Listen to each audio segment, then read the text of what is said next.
are two coming down the hallway. We'll see where they're headed. So there was a, Thank you for all being on time, by the way, because this sometimes goes on and on and on. How long do you wait before you actually get started? Kind of like church, though. Thank you, by the way, for making an exception. I think we have a couple customers here.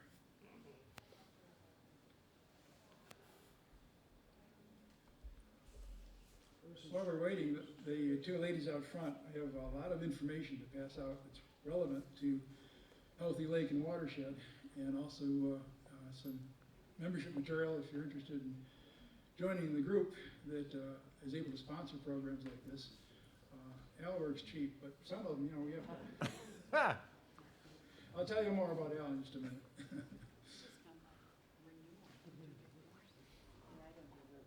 Okay, I think we're ready. It's the appointed time and everything. Thank you all for being here tonight. Welcome. My name is Rob Gray, and I'm a member of the Canandaigua Lake Watershed Association Board of Directors. That's a mouthful. Over the years, our organization has grown and have now just over 1,000 members. And these are people who are dedicated, that's a key word, to keeping the lake and watershed healthy and beautiful. Even tiny animals, such as bats, play a role, and you'll see that tonight. I'll say a little bit more about CLWA, but not take too much time from Al's program. One of our service projects is to provide educational opportunity for young students in their classrooms. And they learn about the watershed and how it can be protected.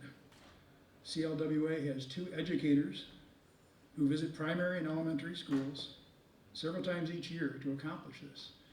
And that program's been going for, I think, almost 10 years now, and it improves a little bit each year. We're now looking at trying to extend it to a 7 through 12 level, make sure any interest generated early on is carried on through toward adulthood. So that's for the children. For the adults, we've been conducting an informal campaign focused on lake-friendly lawn care, and I have a prop for that one. You may have seen this sign as you came in. This is the large industrial size version. Our main thrust has been toward homeowners and their lawns, but larger organizations have larger lawns, so we have been working with them. Lake-friendly lawn care is important to lake health because that's the lowest spot around. And everything eventually goes to the lowest spot, which is our drinking water, actually. We brought to Canandaigua Frank Rossi, a nationally known turf science expert from Cornell. How would you like to have a degree in turf science? Anyway, he's a PhD level guy. He's known, maybe even worldwide.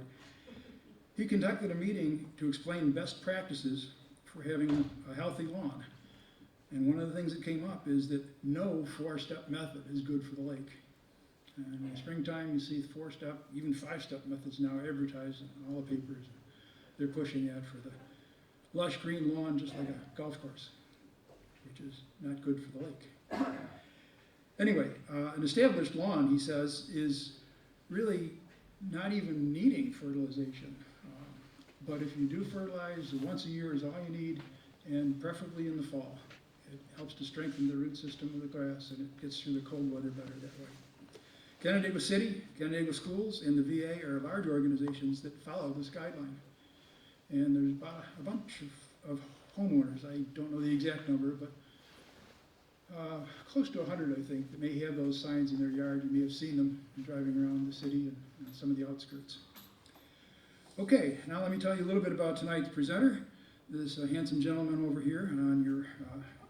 I think he left.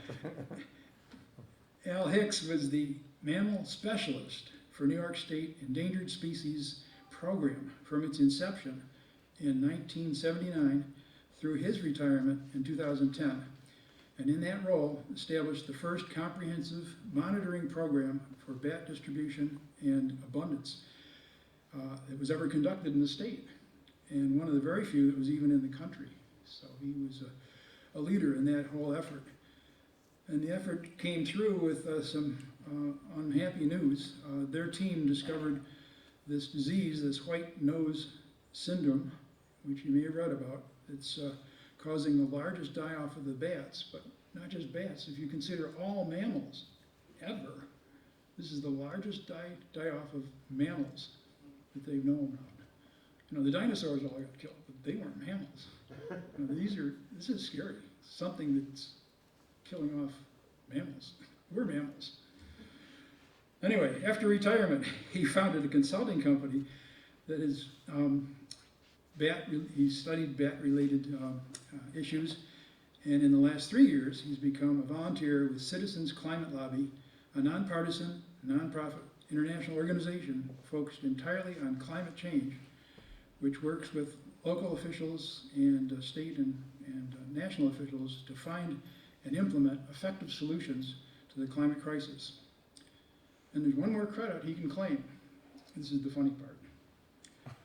He was a star student in my freshman science class in the late 60s. That's not the funny part. Now let's welcome Batman. Let's welcome Batman. Not the movie star, not the crime fighter, our homegrown, in Cheshire, nationally respected science guy.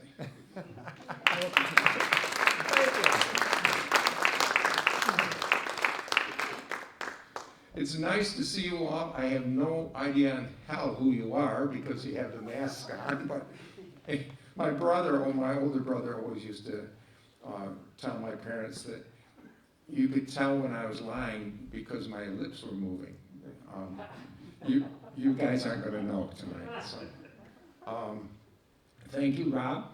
I met Rob in my first class as a freshman at Canandaigua Academy in 1968, fall of '68, and that was your first year of teaching, right?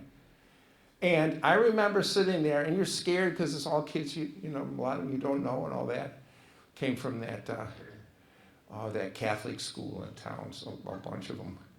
And I looked up, and this young guy, he's there teaching, and I look and I thought to myself, he's more nervous than I am. I didn't realize this was his very first class as a teacher, was my class. So he survived it, and he was a very good teacher. Enjoyed him immensely. Another teacher that I was hoping would be here tonight was Craig Mills. He was the earth science teacher, and had been a family friend and became a close personal friend of mine. And he had the habit of, when the school assemblies were going on, he'd have a euchre game in his room. So I would participate always in the euchre games, and I attribute that to why I was not a valedictorian of our class and why I was never offered a full ride to Harvard. There may have been other reasons, but not for me. So Craig's greatest claim to fame was after my senior year in high school, and really that would have been the first week of my college. He took a bunch of us canoeing in Minnesota in the Boundary Waters. And for 5 days, we never saw another person. And they controlled the airspace, so we never heard an airplane. And it was one of the great adventures of my life. And I hadn't had a chance to take earth science, so I learned a lot of geology on that particular trip.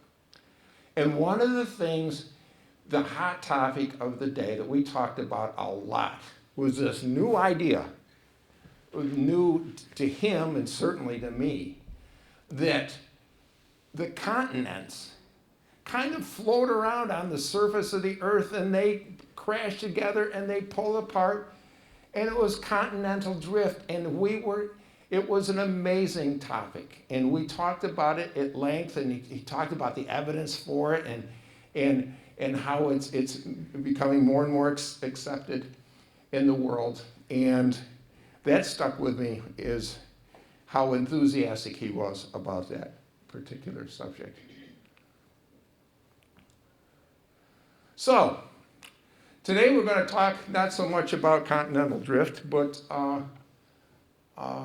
bats and other dark times and dark places. Now we'll start with the cool stuff, or we'll start with the introductions. The work we did, I did not do alone, and these or many of the people that worked with me, they all looked much older now than they did in these pictures. We had one guy that had been a pirate in the Caribbean until we rescued him. My replacement up there in the upper right, when I retired, Carl Herzog is carrying the banner now and doing a superb job. He has been for a number of years. So bats. Bats are a pretty cool bunch of animals. The second largest order of mammals in the world. There's at least 850 species. I just read today estimates of 900 to 1,200, but we will stick with the 850, although it's probably outdated. They're the only mammals that can fly, and there's a lot of physiology associated with that that's pretty remarkable to you and I. And they fly on these membranes that connect the fingers. Let's see if our little laser pointer works here. Yeah, who needs a laser pointer? But basically, these are the fingers, and they have a very thin membrane, very pliable, leathery membrane in between them, and that allows them to fly, helps in the transfer of gases in the body, which we'll talk about a tiny bit more later. And they echolocate. A guy I knew as a graduate student at Cornell was the one that Donald Griffin, many moons ago, was the guy that discovered that bats echolocate. It's not like bird songs, okay? Birds call so that they can say, oh, I'm a robin, come over here. I'm a hot robin, come over here, okay? Bat echolocation is what they do to work their way through, navigate through the landscape and to hunt prey, okay? So most of the bat species have reasonably similar echolocation patterns. There are differences, but it's not as dramatic as a Canada goose versus a chickadee, okay, that kind of thing. And they can call,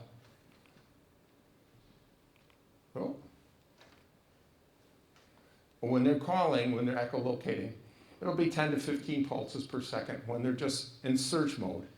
And then when they found a prey and they're closing in on it, they go into what they call a feeding buzz. So they have tick, tick, tick, tick, tick, tick, tick, tick, zzz.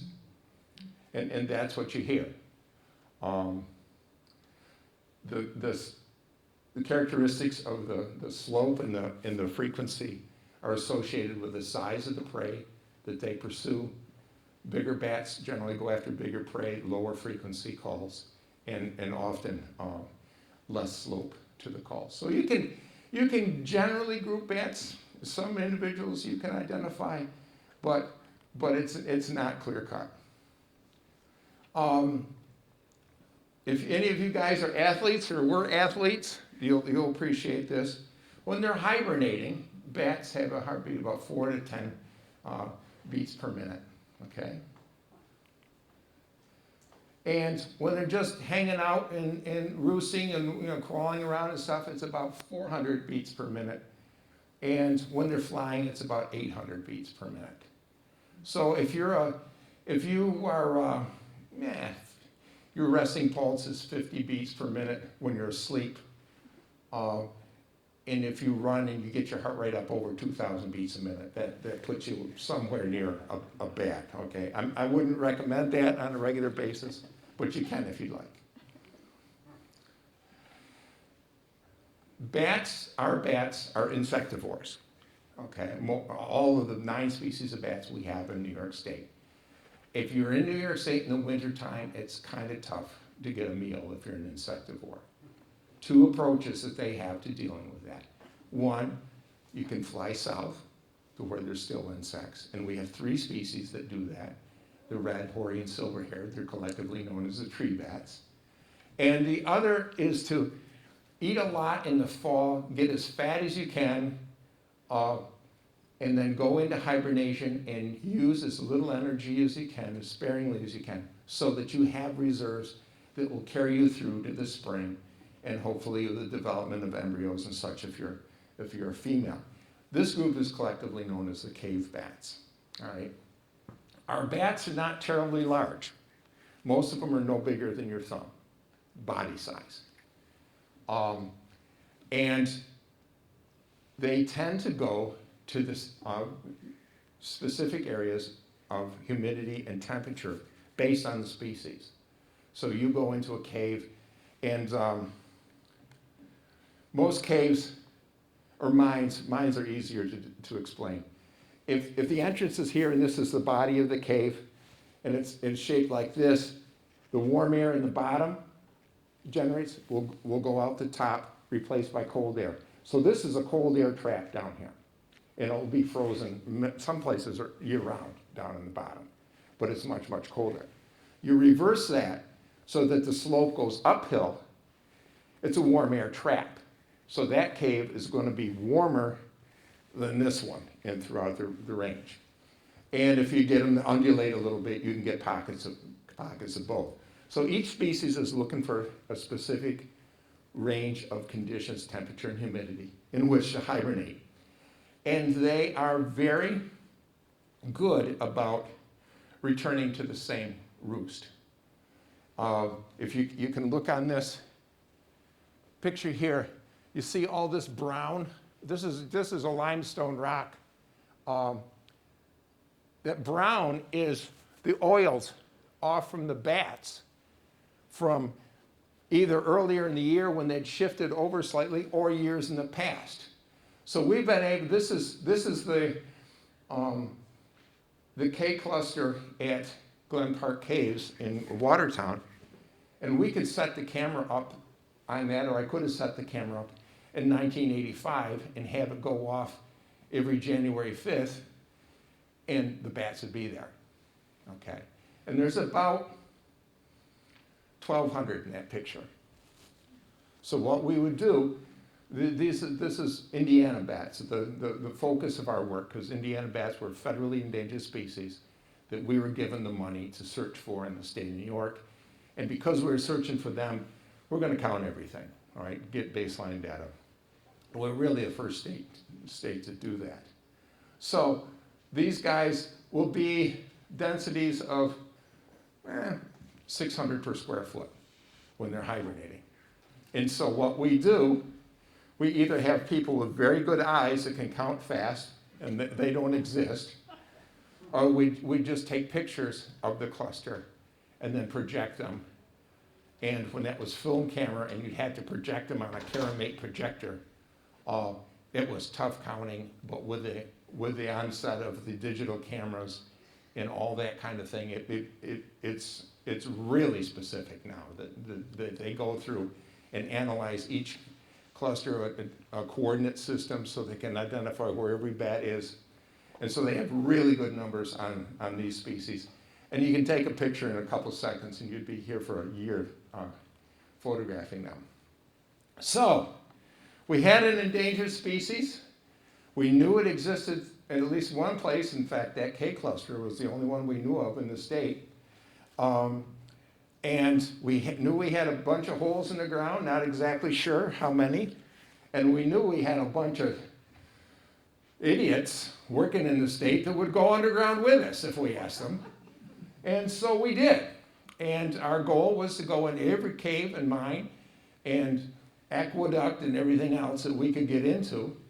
And we would count every single bat and identify it to species in the entire state. We didn't get them all, okay? I can think of several that nobody can find. We just knew that they were somewhere, the crack or crevice, because bats would be seen flying around. Maybe 10, 15 in the entire state that we didn't get. But we got to 128 surveyed, again, counted them one at a time. And we counted 500,261. No, we counted about 500,000 bats, one at a time. And we found, and depending on the size of the site, it would be myself and somebody else, and our biggest site was a mine up in the Adirondacks that we had 35 people the first day, 30 the second day, and we finished it with 8. So, and when we had these big trips, just like Pennsylvania, if they had a big trip, they'd call us. We had people from all over the Northeast coming to help us. It was really, really cool. When we did the work, we were trying to get the data set that would allow us to take the Indiana bat off the endangered species list. That's why you have the list. Get their numbers up so you're confident they're fine and secure, then take them off the list. And we were doing pretty well on that. Our numbers were, we had all 6 species we had in the state were stable or increasing. Indiana bats were really increasing. And they were concentrated in very few places. 75% of all the bats we had were in just 5 hibernacula, the largest being about 180,000 that we counted. The largest in the region was Aeolus Cave in Vermont, and you couldn't get all the way into Aeolus Cave, so you'd have to do a mark recapture thing. And our best guess is there was about 600,000 in there.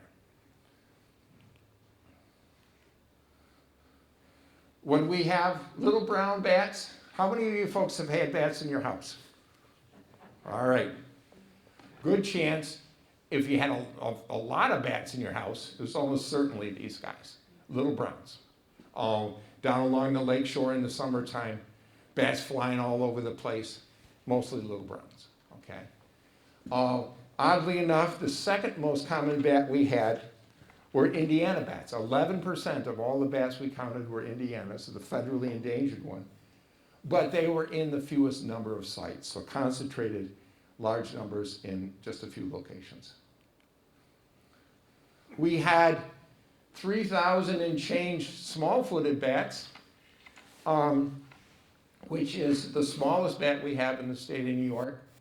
And at the time, that 3,000 represented more than all the rest of the country combined that have been counted in the wintertime. There's a reason for that. These guys are tougher than nails. And if you get down into southern Pennsylvania, they can just crawl under a pile of rocks and spend the winter. But up in the Adirondacks, you've got to be in a mine because you'll freeze to death for sure. This is the one bat that we have that spends the summertime in rock piles, rock crevices, cliff faces with cracks in the rocks. They'll be in that kind of thing, road cuts. And our farm is out Coy Road, just this side of Bristol Harbor. And one year I was in the garage and I looked up in the rafters and there was one there. So I would not be surprised that they're in the high banks and such along the lake in cracks and crevices. But they're probably a lot more common than this stuff would suggest. So everything was rosy. All we were trying to do is get the data that we could say, okay, let's take this species off the list and spend our time on something that really needs it. And things were looking good. Then things started to happen, and it all happened within the frame of the shot. That's all the capital there of Albany, taken from the east side of the Hudson, facing west. That's the Helderberg Escarpment in the back, which includes John Boyd Thatcher Park, and which includes Hales Cave in Thatcher Park. So,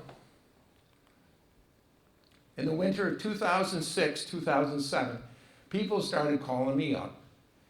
Health department guys, my friend in the rabies lab, saying, what the heck is going on? We're getting reports of bats flying around in the wintertime.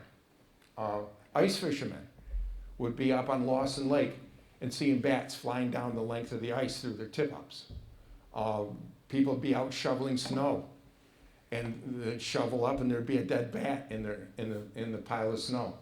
One of my friends at work was moving firewood from the outside of his house to the inside of his house, and he found 8 dead bats in his firewood pile.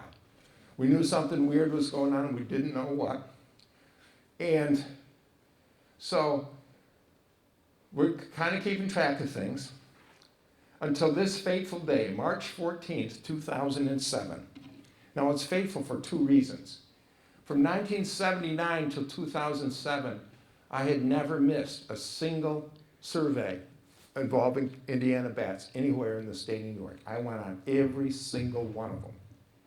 This day, my boss was whining about wanting some report that he wanted it the week before, and he was giving me a hard time. So I said, okay, guys, you guys go do Hale's Cave without me. I'll stay here and do this report. Well, about 4 hours later, Dave Newman calls me up from a cell phone at the entrance of the cave, and he says, Al, he says, something's going on here. And I said, what? He says, well, we've got dead bats. And I said, how many dead bats? He says, lots of dead bats. I said, hundreds? He says, oh, no, there's thousands of dead bats here. And so as they're going down through doing the survey, one of the people says, we should be taking pictures of this. Anybody have a camera? And Nancy Hayslip reached into her pocket and had